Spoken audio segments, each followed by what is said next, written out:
The Christian Scientist has taken a force which has been lying idle in every member of the human race since time began, and has organized it and backed the business with capital, and concentrated it at Boston headquarters in the hands of a small and very competent trust, and there are results. Therein lies the promise that this monopoly is going to extend its commerce wide in the earth. I think that if the business were conducted in the loose and disconnected fashion customary with such things, it would achieve but little more than the modest prosperity usually secured by unorganized great moral and commercial ventures. But I believe that so long as this one remains compactly organized and closely concentrated in a trust, the spread of its dominion will continue. Chapter 9. 4 years ago I wrote the preceding chapters. I was assured by the wise that Christian Science was a fleeting craze and would soon perish. This prompt and all-competent stripe of profit is always to be had in the market at ground-floor rates. He does not stop to load or consider or take aim, but lets fly just as he stands. Facts are nothing to him. He has no use for such things. He works wholly by inspiration. And so, when he is asked why he considers a new movement a passing fad and quickly perishable, he finds himself unprepared with a reason and is more or less embarrassed. For a moment, only for a moment. Then he waylays the first specter of a reason that goes flitting through the desert places of his mind, and is at once serene again and ready for conflict. Serene and confident, yet he should not be so, since he has had no chance to examine his catch, and cannot know whether it is going to help his contention or damage it. The impromptu reason furnished by the early prophets of whom I have spoken was this: there is nothing to Christian Science, there is nothing about it that appeals to the intellect. Its market will be restricted to the unintelligent, the mentally inferior, the people who do not think. They called that a reason why the cult would not flourish and endure. It seems the equivalent of saying, there is no money in tinware, there is nothing about it that appeals to the rich, its market will be restricted to the poor. It is like bringing forward the best reason in the world why Christian Science should flourish and live, and then blandly offering it as a reason why it should sicken and die. That reason was furnished me by the complacent and unfrightened prophets 4 years ago, and it has been furnished me again today. If conversions to new religions or to old ones were in any considerable degree achieved through the intellect, the aforesaid reason would be sound and sufficient, no doubt. The inquirer into Christian Science might go away unconvinced and unconverted. But we all know that conversions are seldom made in that way, that such a thing as a serious and painstaking and fairly competent inquiry into the claims of a religion or of a political dogma is a rare occurrence, and that the vast mass of men and women are far from being capable of making such an examination. They are not capable, for the reason that their minds, howsoever good they may be, are not trained for such examinations. The mind not trained for that work is no more competent to do it than are lawyers and farmers competent to make successful clothes without learning the tailor's trade. There are 75 million men and women among us who do not know how to cut out and make a dress suit, and they would not think of trying. Yet they all think they can competently think out a political or religious scheme without any apprenticeship to the business, and many of them believe they have actually worked that miracle. But indeed, the truth is, almost all the men and women of our nation or of any other get their religion and their politics, where they get their astronomy, entirely at second hand. Being untrained, they are no more able to intelligently examine a dogma or a policy than they are to calculate an eclipse. Men are usually competent thinkers along the lines of their specialized training only. Within these limits alone are their opinions and judgments valuable. Outside of these limits, they grope and are lost, usually without knowing it. In a church assemblage of 500 persons, there will be a man or two whose trained minds can seize upon each detail of a great manufacturing scheme and recognize its value or its lack of value promptly, and can pass the details in intelligent review, section by section, and finally as a whole, and then deliver a verdict upon the scheme which cannot be flippantly set aside nor easily answered. And there will be 1 or 2 other men there who can do the same thing with a great and complicated educational project, and one or two others who can do the like with a large scheme for applying electricity in a new and unheard of way, and one or two others who can do it with a showy scheme for revolutionizing the scientific world's accepted notions regarding geology, and so on and so on. But the manufacturing experts will not be competent to examine the educational scheme intelligently, and their opinion about it would not be valuable. Neither of these two groups will be able to understand and pass upon the electrical scheme. None of these three batches of experts will be able to understand and pass upon the geological revolution, and probably not one man in the entire lot will be competent to examine, capably, the intricacies of a political or religious scheme, new or old, and deliver a judgment upon it which anyone need regard as precious. There you have the top crust. There will be 475 men and women present who can draw upon their training and deliver incontrovertible judgments concerning cheese and leather and cattle and hardware and soap and tar and candles and pat medicines and dreams and apparitions and garden trucks and cats and baby food and warts and hymns and timetables and freight rates and summer resorts and whiskey and law and surgery and dentistry and blacksmithing and shoemaking and dancing and Hyler's candy and mathematics and dog fights and obstetrics and music and sausages and dry goods and molasses and railroad stocks and horses and literature and labor unions and vegetables and morals and lamb's fries and etiquette and agriculture. And not 10 among the 500, let their minds be ever so good and bright, will be competent, by grace of the requisite specialized mental training, to take hold of a complex abstraction of any kind and make head or tail of it. The whole 500 are thinkers, and they are all capable thinkers, but only within the narrow limits of their specialized trainings.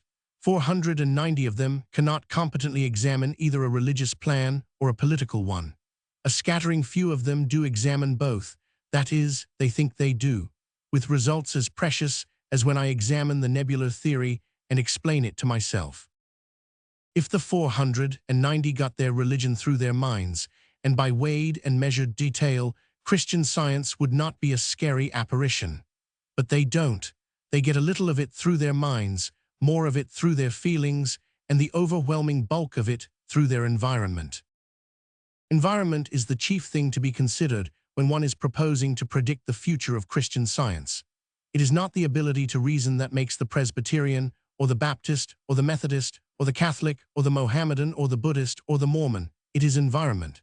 If religions were got by reasoning, we should have the extraordinary spectacle of an American family with a Presbyterian in it, and a Baptist, a Methodist, a Catholic, a Mohammedan, a Buddhist, and a Mormon. A Presbyterian family does not produce Catholic families or other religious brands.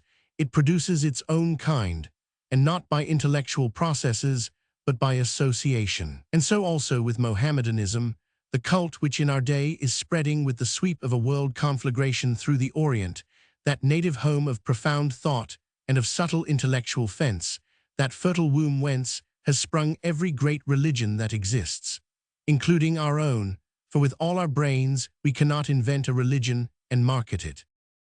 The language of my quoted prophets recurs to us now, and we wonder to think how small a space in the world the mighty Mohammedan Church would be occupying now, if a successful trade in its line of goods had been conditioned upon an exhibit that would appeal to the intellect, instead of to the unintelligent, the mentally inferior, the people who do not think. The Christian Science Church, like the Mohammedan Church, makes no embarrassing appeal to the intellect, has no occasion to do it, and can get along quite well without it. Provided what? That it can secure that thing which is worth 200,000 or 300,000 times more than an appeal to the intellect, an environment. Can it get that? Will it be a menace to regular Christianity if it gets that? Is it time for regular Christianity to get alarmed? Or shall regular Christianity smile a smile and turn over and take another nap? Won't it be wise and proper for regular Christianity to do the old way, me customary way, the historical way, lock the stable door after the horse is gone, just as Protestantism has smiled and nodded this long time, while the alert and diligent Catholic was slipping in and capturing the public schools, and is now beginning to hunt around for the key when it is too late? Will Christian Science get a chance to show its wares? It has already secured that chance. Will it flourish and spread and prosper if it shall create for itself the one thing essential to those conditions, an environment? It has already created an environment. There are families of Christian Scientists in every community in America, and each family is a factory. Each family turns out a Christian Science product at the customary intervals and contributes it to the cause in the only way in which contributions of recruits to churches are ever made on a large scale, by the puissant forces of personal contact and association. Each family is an agency for the cause and makes converts among the neighbors and starts some more factories. 4 years ago, there were 6 Christian Scientists in a certain town that I am acquainted with. A year ago, there were 250 there.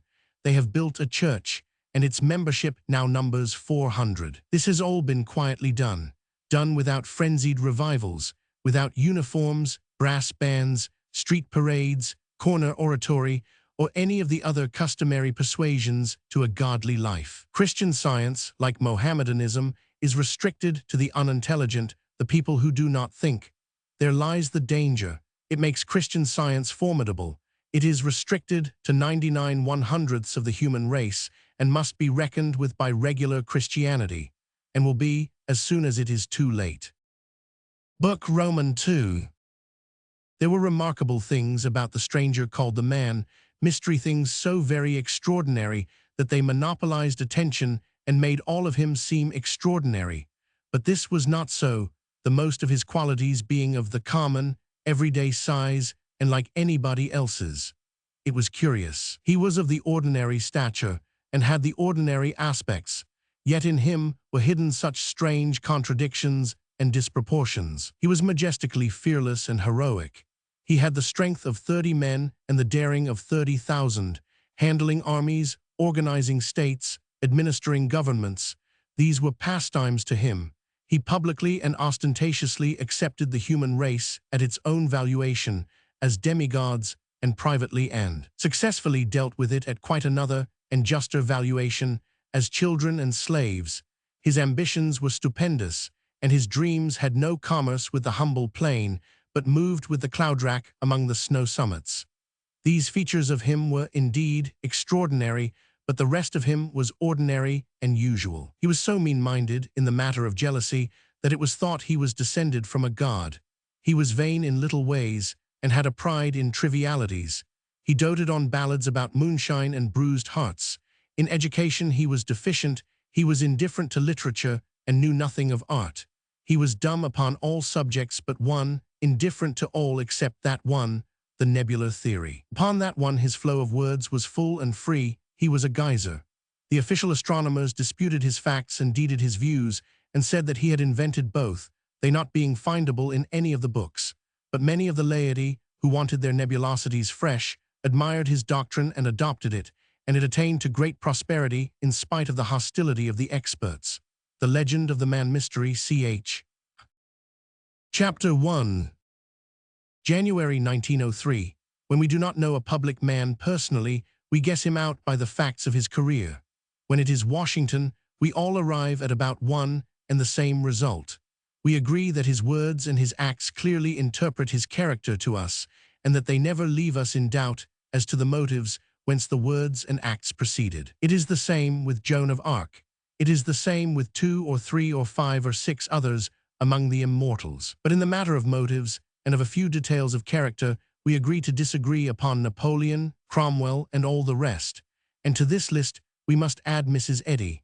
I think we can peacefully agree as to 2 or 3 extraordinary features of her makeup, but not upon the other features of it. We cannot peacefully agree as to her motives, therefore her character must remain crooked to some of us and straight to the others. No matter, she is interesting enough without an amicable agreement. In several ways she is the most interesting woman that ever lived, and the most extraordinary. The same may be said of her career, and the same may be said of its chief result. She started from nothing. Her enemies charged that she surreptitiously took from Quimby a peculiar system of healing which was mind cure with a biblical basis. She and her friends deny that she took anything from him. This is a matter which we can discuss by and by. Whether she took it or invented it, it was, materially, a sawdust mine when she got it, and she has turned it into a Klondike. Its spiritual dock had next to no custom, if any at all. From it, she has launched a world religion which has now 663 churches, and she charters a new one every 4 days. When we do not know a person, and also when we do, we have to judge his size by the size and nature of his achievements, as compared with the achievements of others in his special line of business. There is no other way.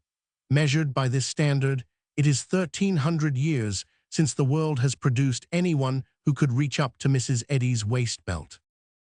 Figuratively speaking, Mrs. Eddy is already as tall as the Eiffel Tower. She is adding surprisingly to her stature every day.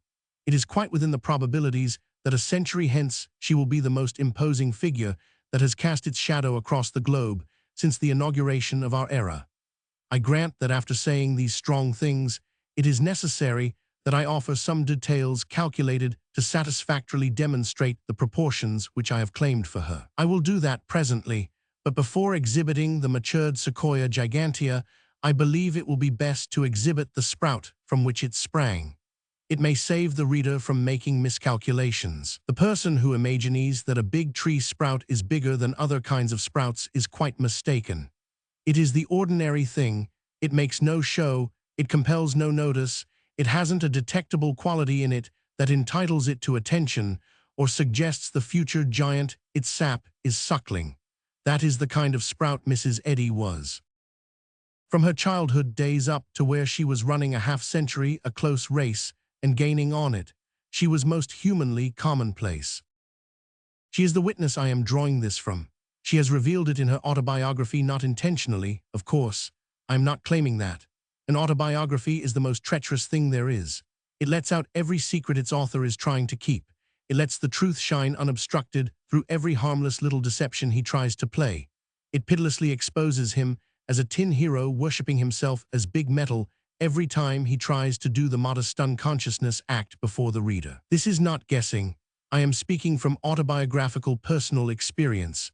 I was never able to refrain from mentioning, with a studied casualness that could deceive none but the most incautious reader, that an ancestor of mine was sent ambassador to Spain by Charles I. Nor that in a remote branch of my family there exists a claimant to an earldom, nor that an uncle of mine used to own a dog that was descended from the dog that was in the ark. And at the same time, I was never able to persuade myself to call a gibbet by its right name when accounting for other ancestors of mine, but always spoke of it as the platform, purely intimating that they were out lecturing when it happened. It is Mrs. Eddy over again. As regards her minor half, she is as commonplace as the rest of us, vain of trivial things all the first half of her life, and still vain of them at 70, and recording them with naive satisfaction, even rescuing some early rhymes of hers of the sort that we all scribble in the innocent days of our youth, rescuing them and printing them without pity or apology, just as the weakest and commonest of us do in our gray age. More, she still frankly admires them, and in her introduction of them profanely confers upon them the holy name of poetry. Sample. And laud the land whose talents rock the cradle of her power, and wreaths are twined round Plymouth Rock. From erudition's bower, Minerva's silver sandals still are loosed and not a feet. You note it is not a shade above the thing which all human beings churn out in their youth. You would not think that in a little wee primer, for that is what the autobiography is, a person with a tumultuous career of 70 years behind her could find room for 2 or 3 pages of padding of this kind, but such is the case. She evidently puts narrative together with difficulty and is not at home in it, and is glad to have something ready-made to fill in with. Another sample. Here fame-honored Hickory rears his bold form, and bears a brave breast to the lightning and storm, while palm, bay, and laurel in classical glee chase tulip, magnolia, and fragrant fringe tree.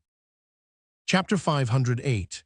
You can fairly see those trees galloping around, that she could still treasure up, and print, and manifestly admire those poems, indicates that the most daring and masculine and masterful woman that has appeared in the earth in centuries has the same soft, girly places in her that the rest of us have. When it comes to selecting her ancestors, she is still human, natural, vain, commonplace as I am myself when I am sorting ancestors for my autobiography. She combs out some creditable Scots and labels them and sets them aside for use, not overlooking the one to whom Sir William Wallace gave a heavy sword encased in a brass scabbard, and naively explaining which Sir William Wallace it was, lest we get the wrong one by the hassock. This is the one from whose patriotism and bravery comes that heart-stirring air, Scots wha hae why Wallace bled. Hannah More was related to her ancestors. She explains who Hannah More was. Whenever a person informs us who Sir William Wallace was, or who wrote Hamlet, or where the Declaration of Independence was fought, it fills us with a suspicion well-nigh amounting to conviction that that person would not suspect us of being so empty of knowledge if he wasn't suffering from the same claim himself. Then we turn to page 20 of the autobiography and happen upon this passage, and that hasty suspicion stands rebuked. I gained book knowledge with far less labor than is usually requisite.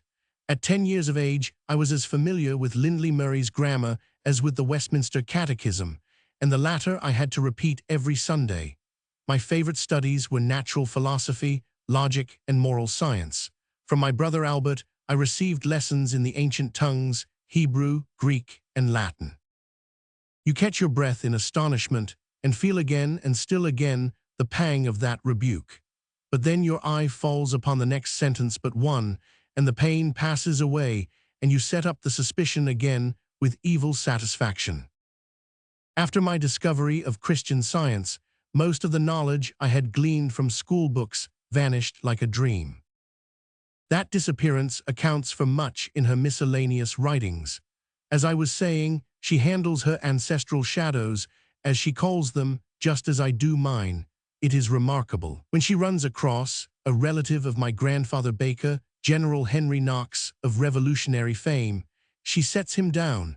When she finds another good one, the late Sir John McNeill in the line of my grandfather Baker's family, she sets him down and remembers that he was prominent in British politics and at one time held the position of ambassador to Persia.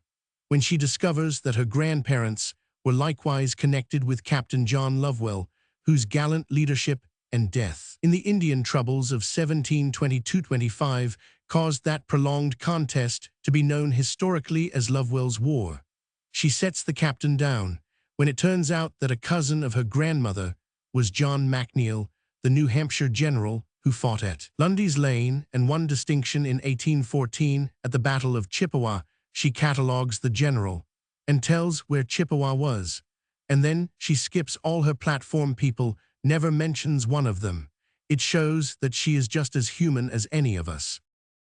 Yet after all, there is something very touching in her pride in these worthy small fry, and something large and fine in her modesty in not caring to remember that their kinship to her can confer no distinction upon her, whereas her mere mention of their names has conferred upon them a faceless earthly immortality. Chapter 2. When she wrote this little biography, her great life work had already been achieved. She was become renowned. To multitudes of reverent disciples, she was a sacred personage, a familiar of God, and his inspired channel of communication with the human race. Also, to them, these following things were facts, and not doubted.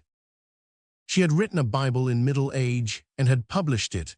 She had recast it, enlarged it, and published it again. She had not stopped there, but had enlarged it further, polished its phrasing, improved its form, and published it yet again. It was at last become a compact, grammatical, dignified, and workmanlike body of literature. This was good training, persistent training, and in all arts, it is training that brings the art to perfection. We are now confronted with one of the most teasing and baffling riddles of Mrs. Eddy's history, a riddle which may be formulated thus. How is it that a primitive literary gun which began as a 100-yard flintlock smoothbore muzzle loader, and in the course of 40 years has acquired one notable improvement after another, percussion cap, fixed cartridge, rifled barrel, efficiency at half a mile, how is it that such a gun, sufficiently good on an elephant hunt, Christian Science, from the beginning, and growing better and better all the time during 40 years, has always collapsed back to its original flintlock estate the moment the huntress trained it on any other creature than an elephant. Something more than a generation ago, Mrs. Eddy went out with her flintlock on the rabbit range, and this was a part of the result. After his decease, and a severe casualty deemed fatal by skillful physicians, we discovered that the principle of all healing and the law that governs it is God, a divine principle and a spiritual not material law, and regained health. Preface to Science and Health, First Revision, 1883. N.B. Not from the book itself, from the preface. You will notice the awkwardness of that English. If you should carry that paragraph up to the Supreme Court of the United States in order to find out for good and all whether the fatal casualty happened to the dead man, as the paragraph almost asserts, or to some person or persons not even hinted at in the paragraph, the Supreme Court would be obliged to say that the evidence established nothing with certainty except that there had been a casualty, victim not known. The context thinks it explains who the victim was, but it does nothing of the kind. It furnishes some guessing material of a sort which enables you to infer that it was we that suffered the mentioned injury, but if you should carry the language to a court, you would not be able to prove that it necessarily meant that. We are Mrs. Eddy, a funny little affectation. She replaced it later with the more dignified third person. The quoted paragraph is from Mrs. Eddy's preface to the First Revision of Science and Health, 1883. 64 pages further along, in the body of the book, The Elephant Train, she went out with that same flintlock and got this following result. Its English is very nearly as straight and clean and competent as is the English of the latest revision of Science and Health, after the gun has been improved from smoothbore musket up to globe-sighted, long-distance rifle. Man controlled by his Maker has no physical suffering. His body is harmonious. His days are multiplying instead of diminishing. He is journeying towards life instead of death, and bringing out the new man and crucifying the old affections, cutting them off in every material direction until he learns the utter supremacy of spirit and yields obedience thereto. In the latest revision of Science and Health, 1902, the perfected gun furnishes the following. The English is clean, compact, dignified, almost perfect, but it is observable that it is not prominently better than it is in the above paragraph, which was a product of the primitive flintlock. How unreasonable is the belief that we are wearing out life and hastening to death, and at the same time we are communing with immortality. If the departed are in rapport with mortality or matter, they are not spiritual, but must still be mortal, sinful, suffering, and dying.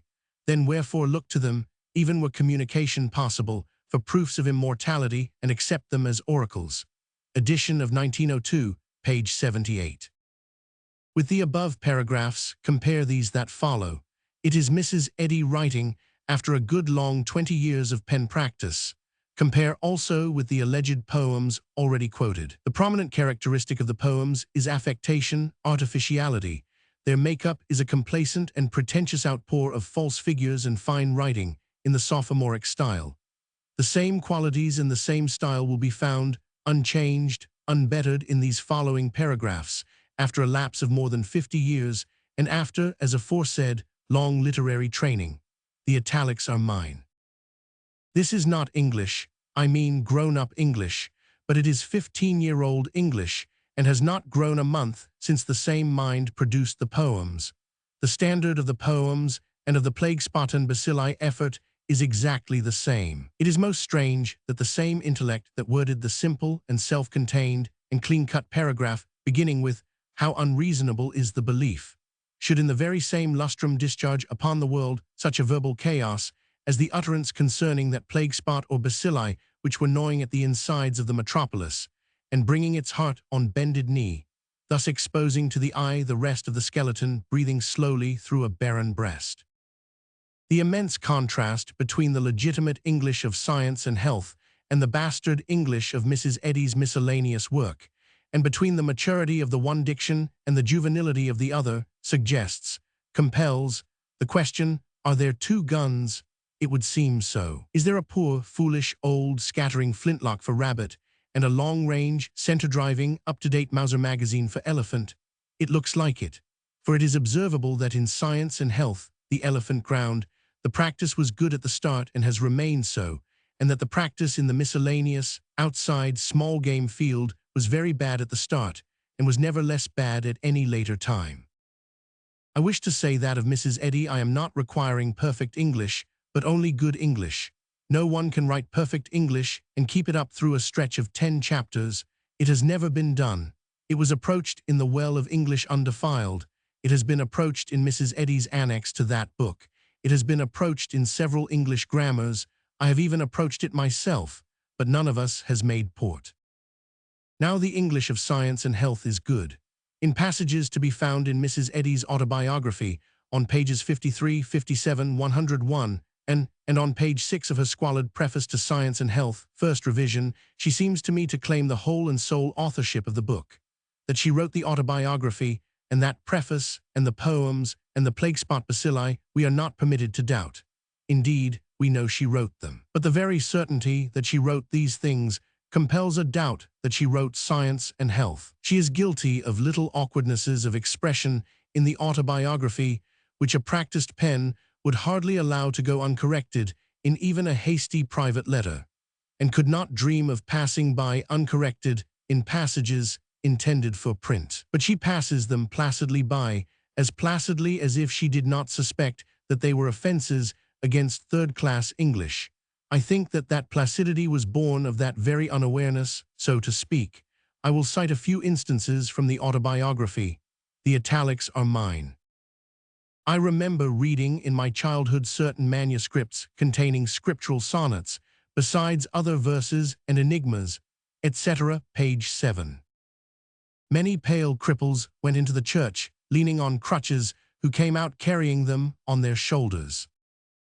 It is awkward, because at the first glance it seems to say that the cripples went in leaning on crutches, which went out carrying the cripples on their shoulders.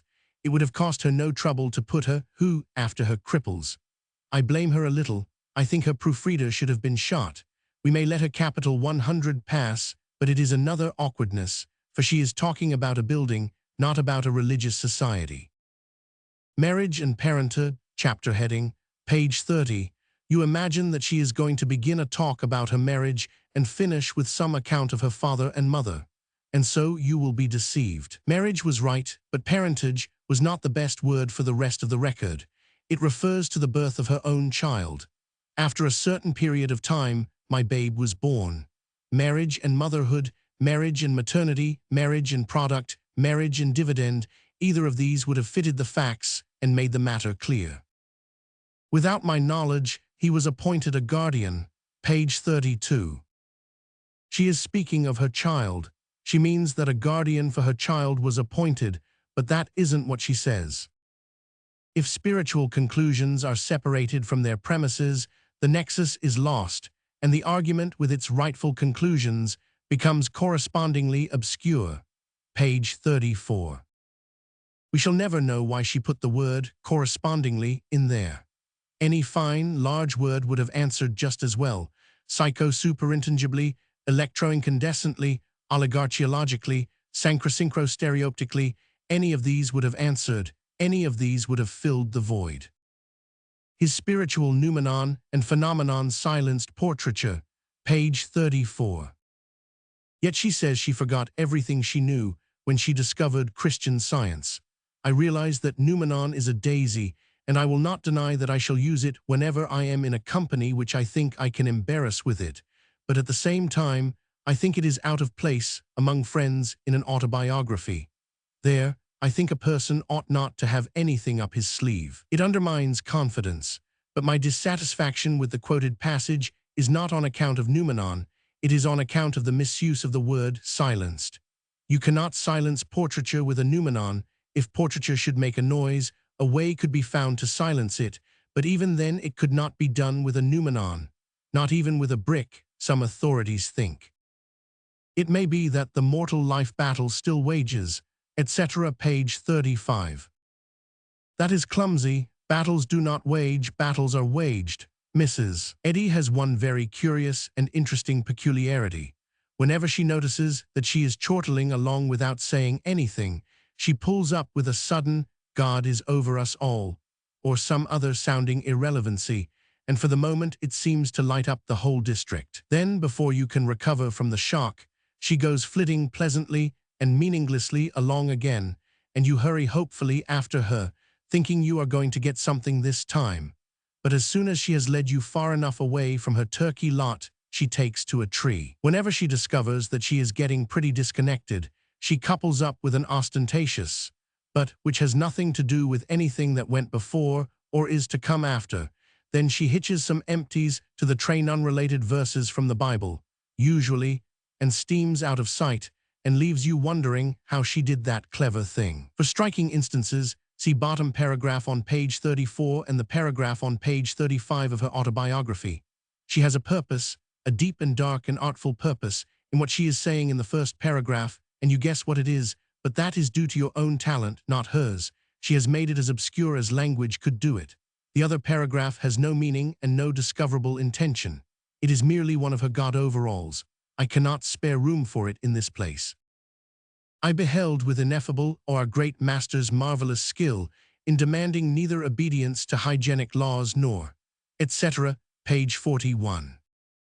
The word is loosely chosen skill. She probably meant judgment, intuition, penetration, or wisdom. Naturally, my first jottings were but efforts to express in feeble diction truths ultimate, page 42. One understands what she means, but she should have been able to say what she meant at any time before she discovered Christian Science and forgot everything she knew, and after it too. If she had put feeble in front of efforts and then left out in and diction, she would have scored. Its written expression increases in perfection under the guidance of the great master, page 43. It is an error, not even in those advantageous circumstances can increase be added to perfection. Evil is not mastered by evil, it can only be overcome with good. This brings out the nothingness of evil, and the eternal somethingness vindicates the divine principle and improves the race of Adam. Page 76. This is too extraneous for me. That is the trouble with Mrs. Eddy when she sets out to explain an overlarge exhibit.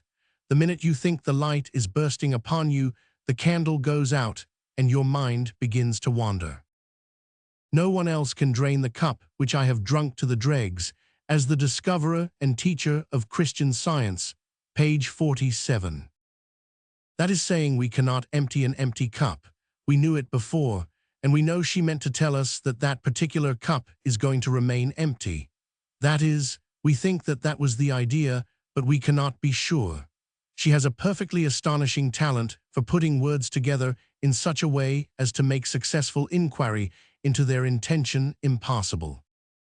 She generally makes us uneasy when she begins to tune up on her fine writing timbrel. It carries me back to her plague spot and poetry days, and I just dread those. Into mortal mind's material obliquity I gazed and stood abashed. Blanched was the cheek of pride, my heart bent low before the omnipotence of spirit, and a tint of humility soft as the heart of a moonbeam mantled the earth. Bethlehem and Bethany, Gethsemane and Calvary spoke to my chastened sense as by the tearful lips of a babe. Page 48. The heart of a moonbeam is a pretty enough friendship's album expression. Let it pass, though I do think the figure a little strained. But humility has no tint, humility has no complexion, and if it had it could not mantle the earth. A moonbeam might, I do not know, but she did not say it was the moonbeam.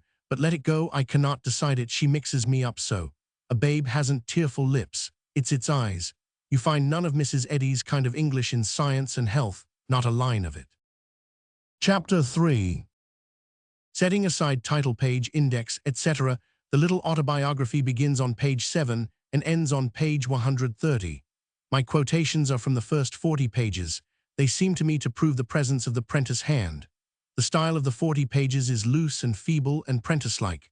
The movement of the narrative is not orderly and sequential, but rambles around and skips forward and back and here and there and yonder, prentice fashion. Many a journeyman has broken up his narrative and skipped about and rambled around, but he did it for a purpose, for an advantage. There was art in it, and points to be scored by it. The observant reader perceived the game, and enjoyed it and respected it if it was well played. But Mrs. Eddy's performance was without intention and destitute of art. She could score no points by it on those terms, and almost any reader can see that her work was the uncalculated puttering of a novice. In the above paragraph, I have described the first third of the booklet. That third being completed, Mrs. Eddy leaves the rabbit range, crosses the frontier, and steps out upon her far-spreading big-game territory, Christian Science, and there is an instant change. The style smartly improves, and the clumsy little technical offenses disappear. In these two-thirds of the booklet, I find only one such offense, and it has the look of being a printer's error. I leave the riddle with the reader. Perhaps he can explain how it is that a person trained or untrained, who on the one day can write nothing better than plague spot bacilli and feeble and stumbling and wandering personal history littered with false figures and obscurities and technical blunders, can on the next day sit down and write fluently, smoothly, compactly, capably, and confidently on a great big thundering subject, and do it as easily and comfortably as a whale paddles around the globe. As for me, I have scribbled so much in 50 years that I have become saturated with convictions of one sort and another concerning a scribbler's limitations, and these are so strong that, when I am familiar with a literary person's work, I feel perfectly sure that I know enough about his limitations to know what he cannot do. If Mr. Howells should pretend to me that he wrote the Plague Spot Bacilli Rhapsody, I should receive the statement courteously, but I should know it for a perversion. If the late Josh Billings should rise up and tell me that he wrote Herbert Spencer's Philosophies, I should answer and say that the spelling casts a doubt upon his claim. If the late Jonathan Edwards should rise up and tell me he wrote Mr. Dooley's books, I should answer and say that the marked difference between his style and Dooley's is argument against the soundness of his statement. You see how much I think of circumstantial evidence. In literary matters, in my belief, it is often better than any person's word, better than any shady character's oath. It is difficult for me to believe that the same hand that wrote the Plague Spot Bacilli and the first third of the Little Eddy biography wrote also Science and Health. Indeed, it is more than difficult, it is impossible. Largely speaking, I have read acres of what purported to be Mrs. Eddy's writings in the past 2 months. I cannot know, but I am convinced that the circumstantial evidence shows that her actual share in the work of composing and phrasing these things was so slight as to be inconsequential. Where she puts her literary foot down, her trail across her paid polisher's page is as plain as the elephants in a Sunday school procession. Her verbal output, when left undoctored by her clerks, is quite unmistakable. It always exhibits the strongly distinctive features observable in the virgin passages from her pen already quoted by me. Desert vacancy as regards thought, self-complacency, puerility, sentimentality, affectations of scholarly learning, lust after eloquent and flowery expression, repetition of pet poetic picturesquenesses, confused and wandering statement, metaphor gone insane, meaningless words used because they are pretty or showy or unusual, sorrowful attempts at the epigrammatic, destitution of originality. The fat volume called Miscellaneous Writings of Mrs. Eddy contains several hundred pages. Of the 554 pages of prose in it, I find 10 lines, on page 319, to be Mrs. Eddy's, also about a page of the preface, or prospectus, also about 15 pages scattered along through the book. If she wrote any of the rest of the prose, it was rewritten after her by another hand. Here I will insert 2/3 of her page of the prospectus. It is evident that whenever, under the inspiration of the deity, she turns out a book, she is always allowed to do some of the preface. I wonder why that is. It always mars the work. I think it is done in humorous malice. I think the clerks like to see her give herself away. They know she will, her stock of usable materials being limited, and her procedure in employing them always the same, substantially. They know that, when the initiated come upon her first erudite allusion, or upon any one of her other stage properties, they can shut their eyes and tell what will follow. She usually throws off an easy remark all sodden with Greek or Hebrew or Latin learning. She usually has a person watching for stars. She can seldom get away from that poetic idea. Sometimes it is a Chaldee, sometimes a walking delegate, sometimes an entire stranger, but be he what he may, he is generally there when the train is ready to move, and has his pass in his hatband. She generally has a being with a dome on him, or some other cover that is unusual and out of the fashion. She likes to fire off a scripture verse where it will make the handsomest noise and come nearest to breaking the connection. She often throws out a forefelt, or a foresplendor, or a forslender where it will have a fine nautical fortagallant sound and make the sentence sing, after which she is nearly sure to throw discretion away and take to her deadly passion, intoxicated metaphor. At such a time, the Mrs. Eddy that does not hesitate is lost.